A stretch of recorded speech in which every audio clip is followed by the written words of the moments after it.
Do'stlar, IELTS writing task shundan iboratki, mana bu yerda the line graph shows the average number of weekly patients visiting for clinics of a hospital from 2010 to 2016.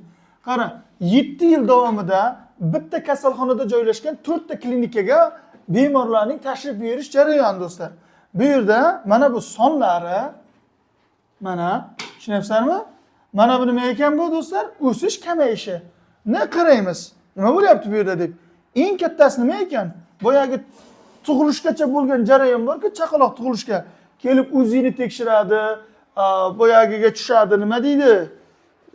Screeningga tushadi va hokazo. Ona bilan bolani anosini kuzatib turadi doktorlar. Keyin aya deyapti, ko'z bo'yicha mana ikkinchi o'rinda turibdi. Uchinchisi diabetik, qon bosimi bo'yicha mana uchinchisi. Oxirgisi to'rtinchisi nima ekan? Yo, uzr.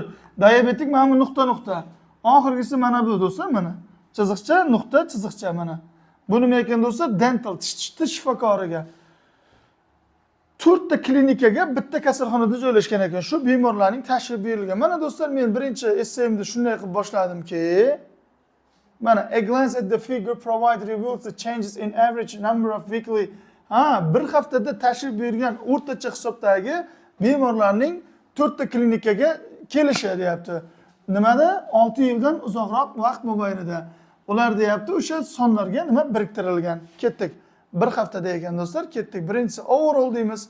Garchi o'sha ko'z bilan bog'liq bo'lgan muammolar bilan kelgan odamlarning soni birinchi bola tug'ilguncha o'sha homilador ayollarning sonidan boshida kam bo'lgan bo'lsa-da 2012-yilda, lekin the former deb nima deyapman?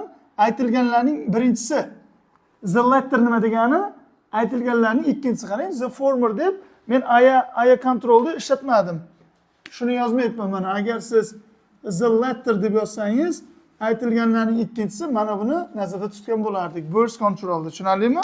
Homilador ayollarning kelishini.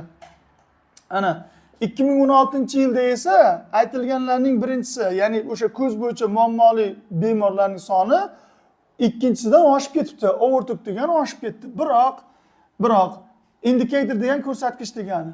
O'sha qon bosimi bilan kelgan va tish shifokoriga kelgan klinikadan tishni davolovchi klinikaga kelgan o'sha bemorlarning sonida ham nima bo'libdi? O'sish kuzatilibdi do'stlar. Endi mana bu yerda overall statementni berib oldik. To'g'ri mana do'stlar, qaranglar. Mana birinchi deyapti. Mana bu nima edi bu?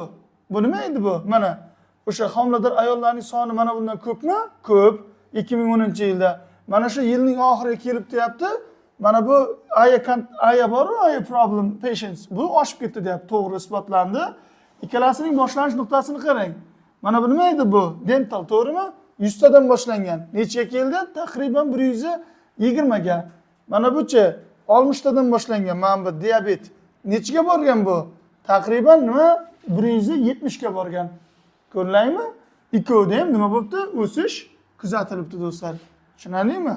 Pastga tushamiz. Moving to a more detailed analysis, yana tahliliy jihatdan detallashgan holatda ma'lumotlarga o'tsam, the number of individuals going to birth and aya control stood at 250 and 120 respectively at the beginning of the period. Mana bu qarang, aya kontroldagi 250 ta ekan davrning boshlanishida. Mana bu bo'z borami? Homilador ayollarniki 250 ta, ayaniki 120 ta. Xo'p, keyin ularning ikkalasi ham o'sish kuzatilibdi. Mana bu then both of them rose to 270 and 150 respectively in the following 2 years. Ikkita ko'rsatilgan keyingi yillarda mana bu homilador ayollarning soni 270 taga o'tibdi haftaligi. Mana bunikicha, mana bu ayaniki 120 tadan 150 taga ko'chibdi. To'g'ri u ham. Endi a dramatic rise was in the figure for people visiting aya clinic. Ko'z klinikasiga tashrif buyurayotgan odamlarning darajasi dramatik o'sishni kuzatibdi. 350 taga yetibdi. Mana bu homilador ayollarniki esa pastga tushibdi, taqriban 250 taga. Tushunarlimi? U nechta edi? 270 tadan 250 ga tushdi. Mana bu 150 dan nechaga ko'tarilib ketdi? 350 ga ko'tarilib ketdi do'stlar. Boya ko'z bilan muammoli bo'lgan anolar, bemorlar. Regarding the number of patients going to diabetic and dental clinics, also the number of patients visiting diabetic clinics made up almost 80. Then it fluctuated, grew to 170 by 2016. 2016-yilda davrning boshida garchi o'sha mana bu diabet qon bosimi bilan kelgan bemorlar va o'sha klinikadagi kelgan bemorlarning taqriban soni 80 bo'lsa, u bir nechta o'sha fluctuation nima degani? Boyagi tebranma harakatdan so'ng deyapti 170 taga o'sdi 2016-yilda taqriban deyapti. Tushunarlimi? Mana shu yerda essemiz o'z nihoyasiga yetadi do'stlar. Sizlar bilan Farruh Sayilov bo'ldi. Keyingi videolarda ko'rishguncha xayr, salomat bo'ling. Bum.